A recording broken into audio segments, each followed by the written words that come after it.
You are listening to Addicts in Recovery. This is Zach, and I will be hosting this week's podcast. Kevin and Mike are actually out again. They're living their best lives, I guess. And so I'm here to help kind of get you guys another recovery podcast for the week. I want to start off this podcast, first of all, with a thank you to everybody that's listening. I know that we've kind of lost our groove as far as consistency goes, but we're working really hard to make sure that we get a podcast out every week so that you guys have something to listen to. We're so grateful just for the people that are listening and the feedback that we get on Instagram and the questions we get and engaging with you guys. It really makes it worthwhile. So if you have any questions, if you have any comments, if you want to talk about a specific subject, anything like that, feel free to message us on Instagram, and we would be so beyond happy to talk about whatever it is that you guys want to hear. I spent some time thinking about what it was that I wanted to talk about this week, and it's really hard not to talk about yourself when you're the only one on the podcast. So what I decided to do is pick a topic that is very real in my life and very prevalent, and that is my anxiety. I'm a very anxious person, and I've said that before on several occasions, and so I really want to talk about anxiety, and it had to be pointed out to me that I had anxiety. I thought I was just a naturally high-strung person, and I would like to kind of discuss what my anxiety looks like and kind of how I cope with it. Before continuing on, however, I just want to lay this out there. I am no therapist. I have no credentials in that. I have no background in any type of therapy or psychology. So everything I say is what happened with me and is what I do in my life to help me manage my anxiety. And I'm just going to throw out suggestions of what I do, and hopefully some of those could potentially help. I Googled the definition of anxiety and I wanted something to work off of. So what I found is, according to Google, and who knows if this is 100% correct, but it's a good start. Anxiety is the feeling of worry, nervousness, or unease about something without a certain outcome. The way that I would define my anxiety would be that there is always something around the corner. I can't let myself relax. I can't let myself be at peace because for some reason I always have to be prepared for this next thing, right? And it's almost like there's always this small kind of monster in the room, and no matter what situation I'm in, it's always kind of right in the back of my head, gnawing at me. And I know that's kind of a rough description of how I feel when I am in those anxious moments. But maybe I'm going to go over some symptoms, and maybe you can relate to that and then see what I mean by kind of the monster in the room or something around the next corner. So I made a list of symptoms that I have that are in regards to my anxiety, right? And the first one is excessive worrying.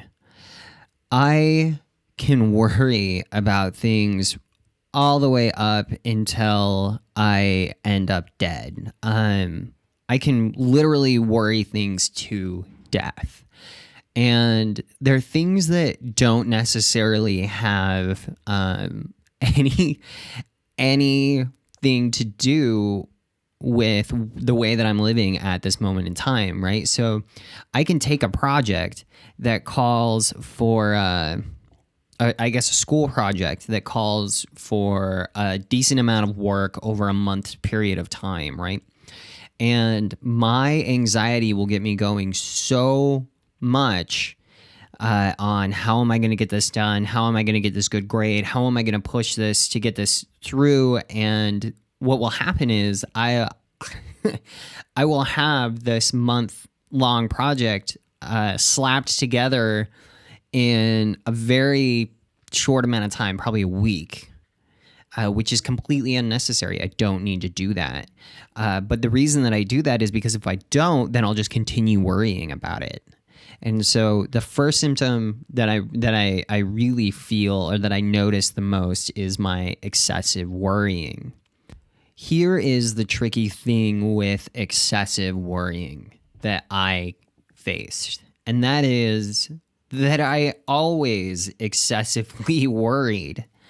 It had to be pointed out to me that normal people don't excessively worry about things all the time. They're not always on edge. They're not always looking around the next turn, waiting for something to jump out of the bushes, or waiting for, something to fly across that you have to catch or to save your life, or whatever it may be. Normal people live life without that.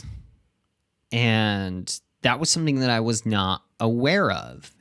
And so I actually had to have it pointed out to me by a licensed therapist, stating or showing me that this isn't normal behavior like I thought it was.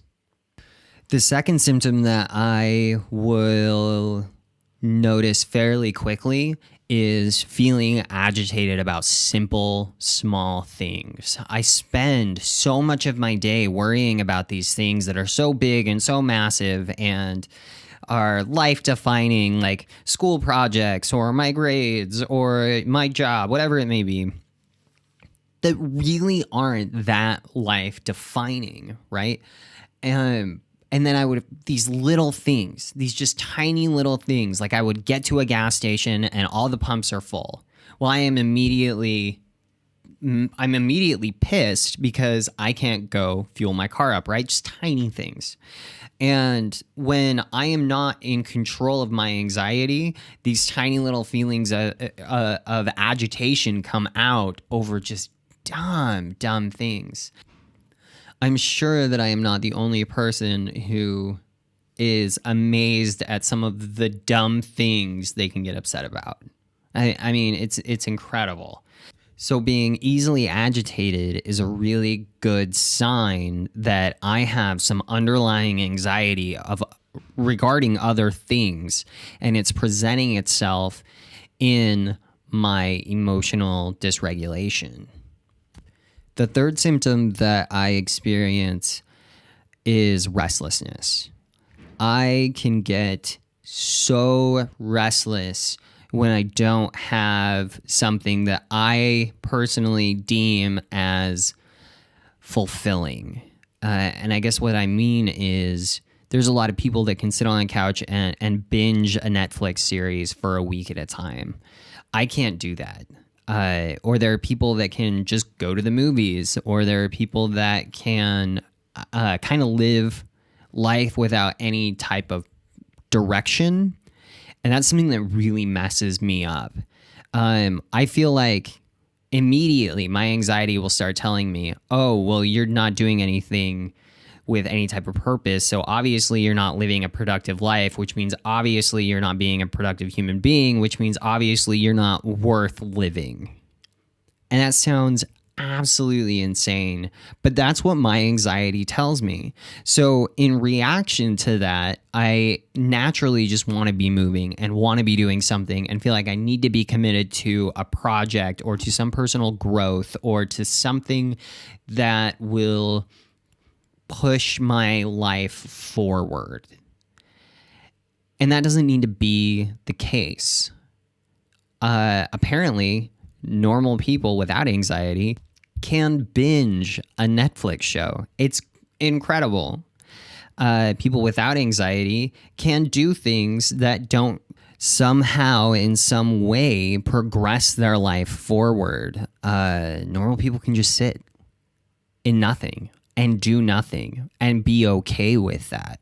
And that really shows that my levels of anxiety are there and they are real and they aren't going away by themselves. The fourth thing is something that I really experienced early on, and I thought was like a lack of nutrients, and that is I would get this daily fatigue, and this symptom is so tricky, right? So like when you think, oh, I have anxiety, then you think, oh, I'm high strung, I'm going to stay up a lot, or I'm not going to be able to sleep.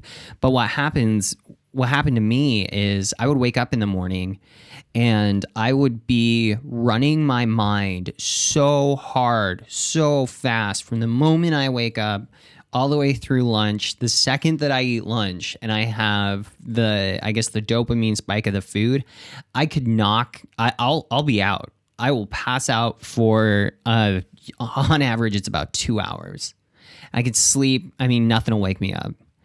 And I initially thought that it was a nutrient thing until it was pointed out to me that I spend so much energy stressing on things and worrying about things and thinking about things that when it's time, when my body finally is done with it, it's done with it. And then I'm exhausted and I don't want to do anything. And I can barely stay awake because I've literally exhausted a day's worth of energy in the first 5 hours of being awake.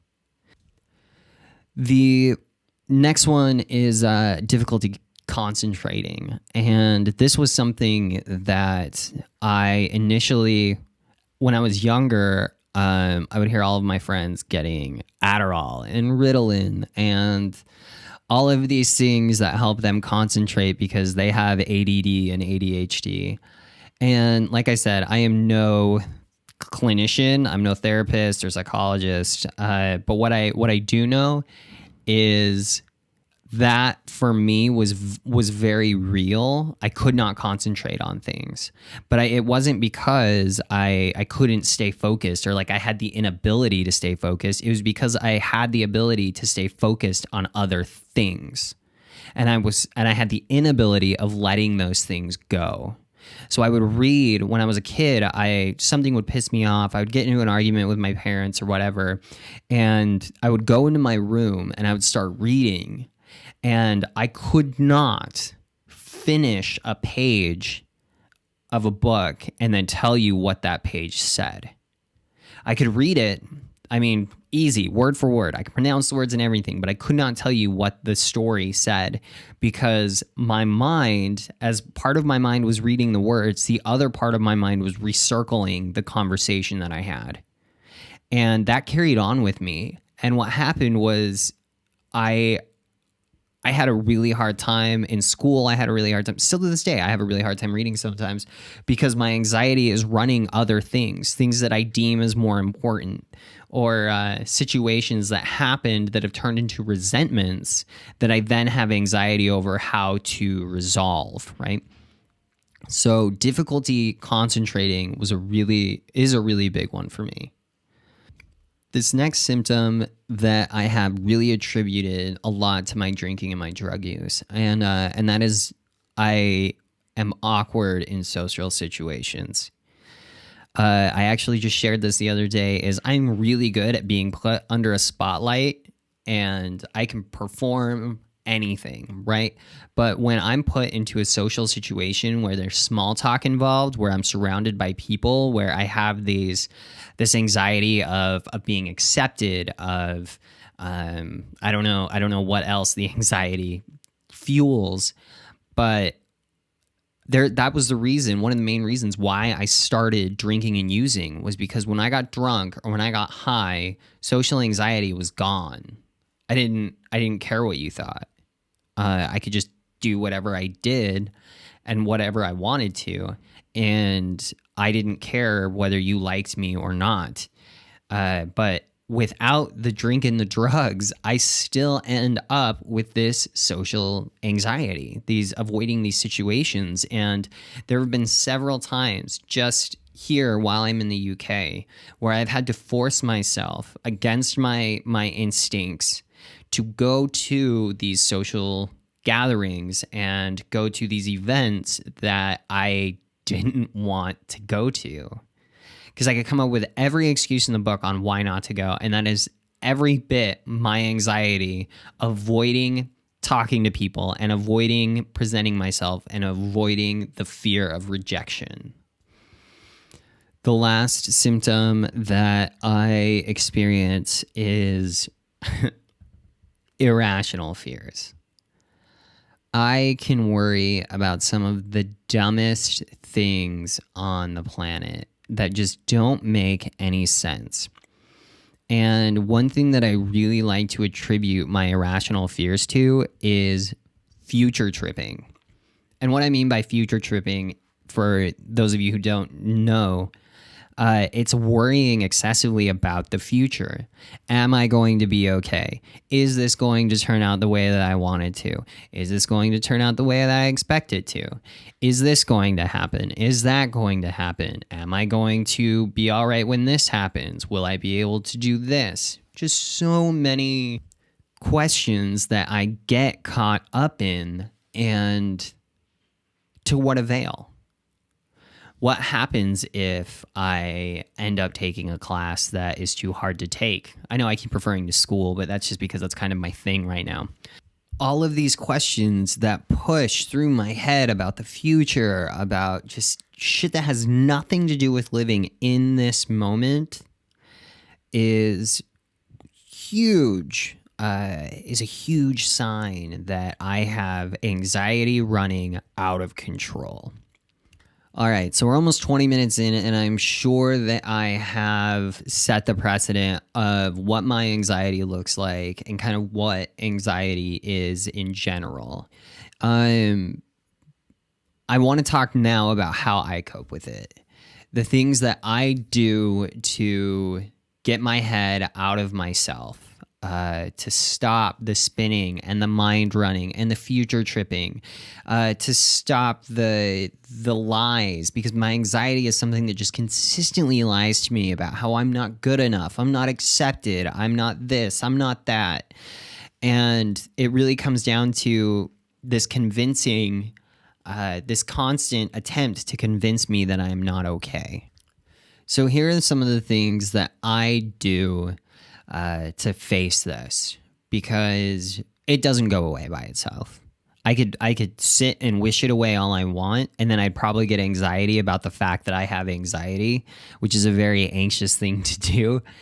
And so I actually had to take steps to face it. And I want to point out before anything, sometimes I don't face my anxiety. And sometimes I even put myself in these situations where my anxiety is through the roof, and I probably knew from the get-go that that was probably going to happen. And that's because I'm human, and sometimes I just make those mistakes. So I don't cope with it sometimes. And I want to throw that in there first off so it doesn't sound like I am some God or somebody who's completely overcome their anxiety, because I don't necessarily know if people that are, I want to say plagued with it, completely overcome it. I don't think that is in the ballpark, but maybe. And if you do completely overcome it, please give me a shout out on Instagram. I would love to know how you did it. The first thing that I do to combat my anxiety is to regularly exercise. If you know me personally, then you know how active I am. Rarely is there a day where I'm not outside doing something. I rock climb on a regular basis. I bike on a regular basis, even while I'm in the UK. I don't really hike as much anymore, but when I'm at home, I hike all the time. I run. I know that there's so many people that say, running sucks, and It relatively does sometimes. However, it's really good at letting a lot of energy out because that's what I have. I, for some reason, have all this pent up energy in my mind that I need to get rid of. And that's a really good way to get rid of it. And then an even better way is, for me, is yoga. Yoga is so nice. I know that everybody thinks of like, oh, yoga's hippy dippy bullshit and whatever else, but it really, not only does it fit with exercise and self-care, it also fits with meditation because it runs you through these breathing processes.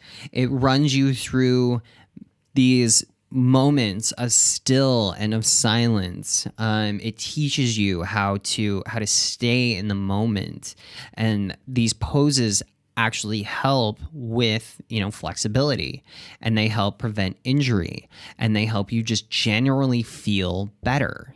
I'm an avid supporter of yoga. I'm an avid supporter of exercise in general because it's one of the best ways to fight depression. It's one of the best ways to fight anxiety. It's just a great way to have general better health. The next thing that I want to get into, since I've already talked about yoga, is meditation. Meditation is something that some people call prayer. Others actually separate their prayer from their meditations. But it's the process of finding center. And kind of what I mean is when I close my eyes, there's a reel of movie clips that are running through my mind of everything that's happened in my life, and it just constantly is spinning this reel, right? And when I am meditating, my intention is to stop that reel and just live in the nothing, live in the stop. To sit in the room and listen to the hum of my mini fridge, or to listen to the click of a clock, right? And I'm talking about an actual analog clock. Anything to stop my thought process in its tracks. That is kind of what I see as meditation. Sometimes I'll even say a movie is meditation, right? Because it separates me from my mind and puts me for, 2 hours into some other alternate reality. And that separates me from my anxiety because I'm watching this movie, right? I'm not worried about what school has or what he said or if they think this or if this happens or whatever that may be. I am in this trance, almost this meditation. The next thing that I do that has turned out really well for me is cutting back the regular caffeine that I intake on a daily basis. When I first got into rehab, I had these atrocious levels of anxiety, and I was always worried about something, whatever it may be, and usually it was the future was the thing that really got me. And I didn't realize that a lot of it was attributed to the fact that I was drinking this pot of black sludge. I mean, I wouldn't even call it coffee. It was so dark and almost gritty, that was kind of promoting that anxiety, right? It was provoking it. I'm a generally anxious person as is. I don't need to have that much caffeine in my life. Yeah, I need a little bit of caffeine to get myself going throughout the day, or else I'm very sluggish. I have headaches. It's just bad. Yes, I'm an addict. I'm probably addicted to it. However, I don't need to have a pot a day, and I don't need to have 12 cups of coffee throughout a day. I don't need to have any more than just I usually just have like a cup a morning. And I'm relatively good. Every once in a while, I'll get buck wild and crazy and have 2 cups a day. But what that does is that cuts back my mind spinning because it's not being accelerated by caffeine.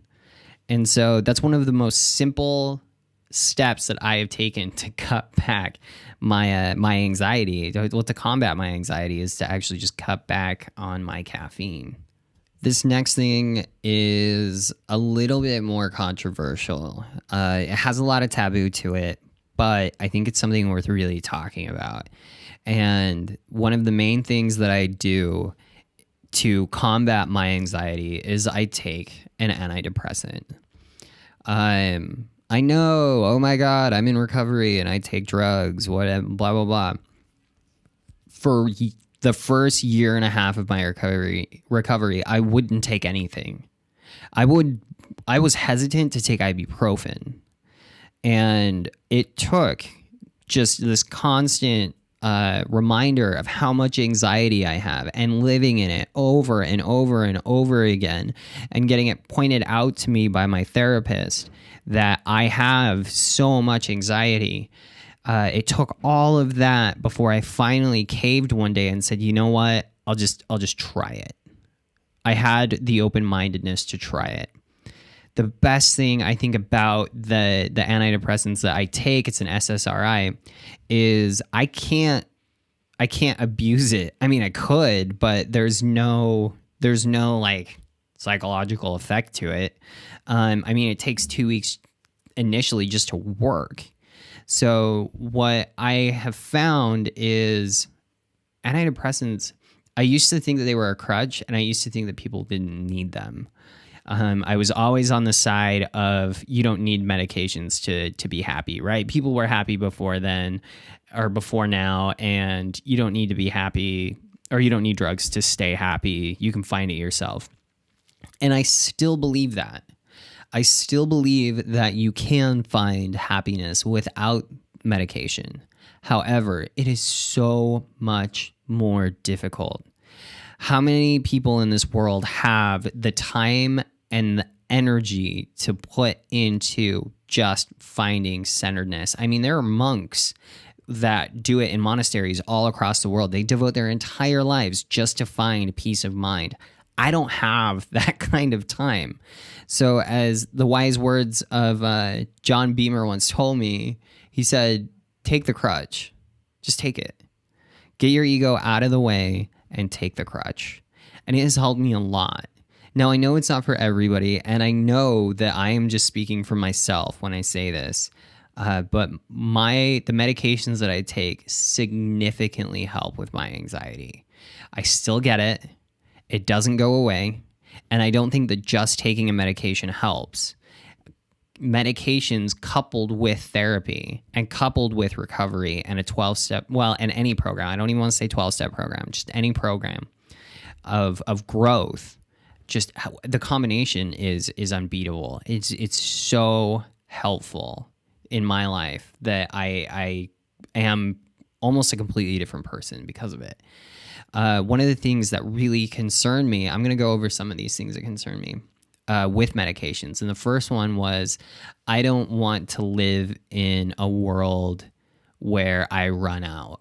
Because what happens when I run out? Well, I'm going to start feeling weird. I'm going to start wanting to find other ways to medicate because I've been medicating my entire life, right? And this concern that I had is valid. But at the same time, we live in the 20th century where these medications are all over the world, right?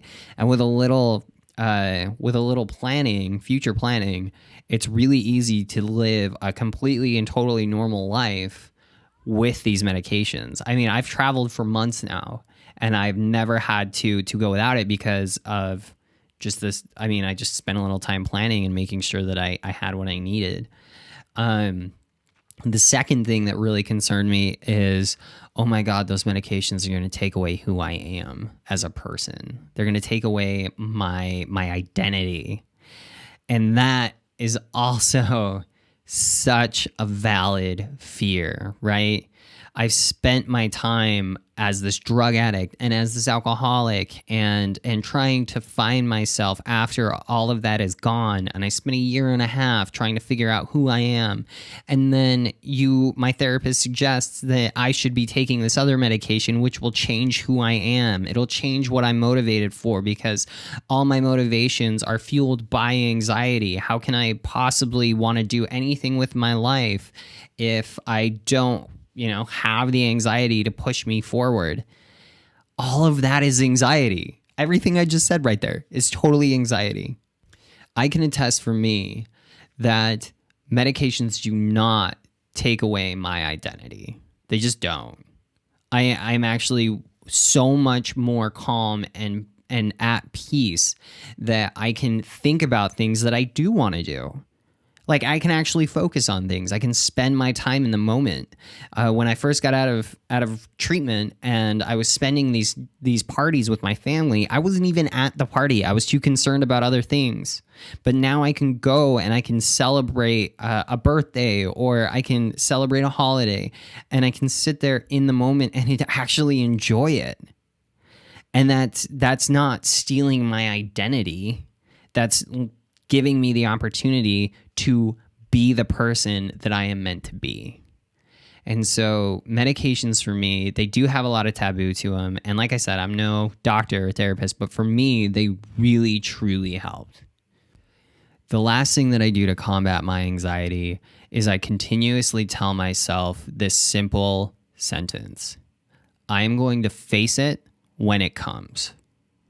Those words are so powerful. Everybody says that, your words make your reality, right? Your vocabulary makes your reality. Well, that right there, that one sentence helps me so much, because it's true. It's one of those, you know what? Fuck it. When it happens, I will face it. But as of right now, I'm wasting my life worrying about it. There's nothing I can do, or I've done everything that I can do, and now all I have to do is live my life. If it fucks up, if something goes south, if something gets screwed up, whatever it may be, I will face it when it gets here. And I have to consistently have this level of faith that I'm going to make it through. And that faith comes from knowing full well that I have survived this long, okay? I have survived a horrible drug addiction. I have survived all of the stupid shit that I did during that drug addiction, all the weird chemicals that I jammed in my body, all of the crazy nights that I had, all of the shit that I've done, I've survived. And so as long as I stay sober, there's almost nothing on this planet that is going to be harder to get through than what I went through in early recovery. And I think I'm a huge supporter in continuing education and moving your life forward. And what I have to share about that is there is nothing that I have faced. I've gone through death. I've seen my friends, so many of my friends die. Okay, I've had family members die. I've had friends and family get illnesses, chronic illnesses, and all of those things, okay, that I have been through and I've experienced, do not add up to even one day of early recovery, of how hard it is, of how much work it goes into it, of how miserable it is to be there. And so I really I tell myself this on a regular basis. I will face that when it comes. And when it gets here, I will somehow at that point in time have the tools to face it. And it's actually in the AA 9-step promises. We will intuitively know how to handle situations which used to baffle us. We will suddenly realize that God is doing for us what we could not do for ourselves. I'm not going to I know I just brought God in, but it's really just, I have to have faith that things are going to work out the way that they work out. Because my anxiety wants to convince me that everything is not going to be okay, that I'm not going to make it, that I'm going to end up dead, that I'm going to fail this exam. I'm going to feel so bad that I failed the exam. I'm going to go out and get drunk. And then after I get drunk, I'm going to end up going completely out and failing all of my classes, which then I will end up to be a college dropout because I can't keep up with my grades because I'm drinking too much. I end up face down in a gutter, and then I end up dying from exposure because it's a winter night, right? That's where my anxiety goes. It's insane. I can run from one thing all the way to my death.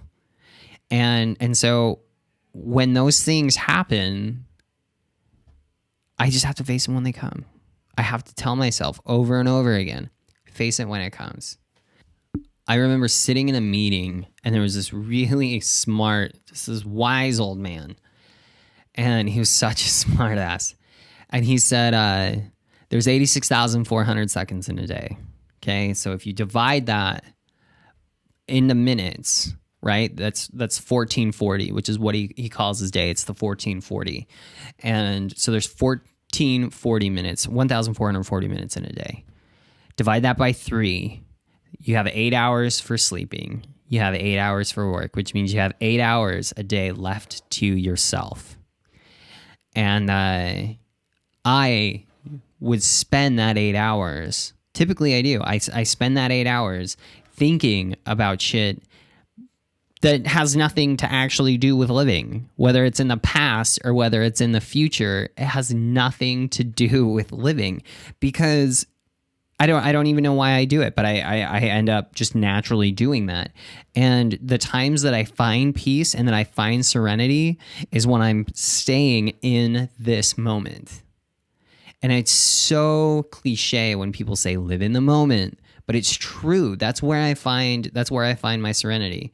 One of the things that I firmly believe is that the future is make-believe. The future is a construct, a concept that humans made up out of self-preservation so that they could survive another day. It's not real. None of it's real. And so how do I know what's actually going to happen tomorrow? How do I know if I even get it tomorrow? I don't. And so why not just wait and then face the problems or the fears when they come? Because the opposite of fear is faith. I firmly believe that is just having some solid level of faith that shit's going to be okay. Because it has been. Here I am. I'm standing up. Right. Well, actually, I'm sitting down, but I'm breathing. I'm alive. I'm putting out a podcast to help other people. Right. I never would have expected this to ever happen 5 years ago. I never would have thought that I'd be here. So how can I predict what's coming next? Because I never predicted that I'd get sober. I never predicted that I would go to school. I never predicted that I would move to a fucking foreign country to go to school. Okay, I never predicted any of those things. I never predicted I would be in recovery or that I would help other people in recovery. I never predicted any of that. It all came at the moment that it came, because I don't believe there's such thing as coincidence. It all works out for a reason. Now you guys have learned about what my anxiety looks like and about what I do to cope with that anxiety. A lot of the things that I do don't just battle anxiety. They also battle other things like depression, bipolar. I know a lot of people that do many of the same things that I do to help get over their mental ailments, I guess. And I really wanted to put this out in case anybody is struggling with anxiety, with depression, with bipolar, whatever it may be. Don't do it alone. It's not worth it. And you're not alone. If you're listening to this podcast and you think I'm the only person that, hates themselves, or I'm the only person that struggles with being in public, or I'm the only person that can make themselves all alone in a room full of crowded people, you're not. You are not alone. There are millions of people that suffer from the same things, that are going through the same trials and tribulations, that are all struggling, because it's part of the human condition. It's just the way that we are. But you don't have to do it alone. If I ended up alone during this, I would have ended up dead. I would have. I couldn't do it by myself. And so the last thing that I want to send home is to reach out. The way that I combat my anxiety is I reach out. I tell people when I have cravings and when I have triggers. I tell people when I'm struggling. I tell people when I can't calm down and when I'm worried about things. I talk about it. And the power of talking about it, just in this podcast alone, I'm not even talking to anyone in person, helps me calm down. It helps me. The process of taking it from my brain and pushing it out my mouth is astronomically helpful. And then what happens is I share my story and somebody relates with it. And they say, oh my God, I've done that same thing. And then what happens is I'm not alone anymore. I get this feeling of, oh my God, I can talk about these things and I can relate with people because people relate with me and I'm not alone anymore. I never was in the first place, but for some reason my anxiety and my mind kept telling me that I was, and that's not the case.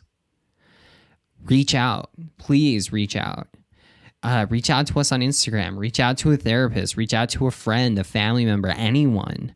If you see somebody struggling, reach out to them. Just say hi.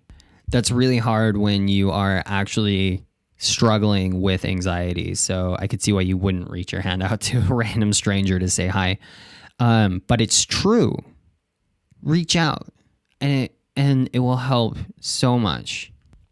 All right, to end it, I just want to thank everybody for listening. Again, you guys are incredible, and soon we're going to have everything set back up where it's me, Mike, and Kevin, and even possibly Charlie, and we're going to keep bringing guests on. We're in the process of doing it right now, but the 7-hour time change is a little different, and so we're trying to figure out a schedule that'll work. But in the meantime, I will keep bringing podcasts. Please reach out on Instagram if there's anything you guys want to hear about or anything like that. Like I said in the beginning of the podcast, we'd love to talk about it. So take care, guys, and we will see you next week.